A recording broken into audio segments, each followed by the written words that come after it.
अशी माझी अपेक्षा आहे। तर मोशीतील कचरा डेपो दुर्घटनेनंतर मुंबई पालिकेला जाग आलेली आहे। डम्पिंगमधील कचऱ्याची उंची ही कमी ठेवण्याचे आदेश दिले गेलेत। अतिरिक्त आयुक्त विपिन शर्मा यांनी हे आदेश दिलेत। मुंबईमध्ये दररोज सुमारे 7,000 मेट्रिक टन कचरा साठतो। 7,000 मेट्रिक टन कचऱ्यापैकी 90% कचरा हा कांजूरमार्गच्या कचरा भूमीत टाकला जातोय। अधिक माहिती घेऊया, आपले प्रतिनिधी जय पवार आपल्या सोबत जोडलेले। जय, मोशीच्या दुर्घटनेनंतर मुंबई पालिकेला जाग आलेली आहे, एक चांगला निर्णय घेतलेला आहे, चांगला आदेश दिलाय।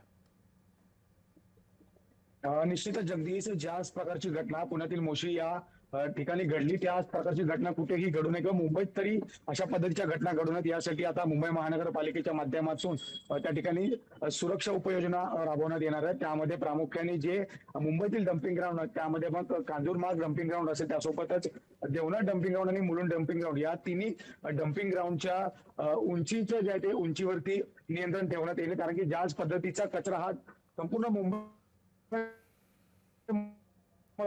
ठीक आहे, तर जय, तुमचा आवाज पोहोचत नाही, तुम्ही असेच जोडलेले राहा।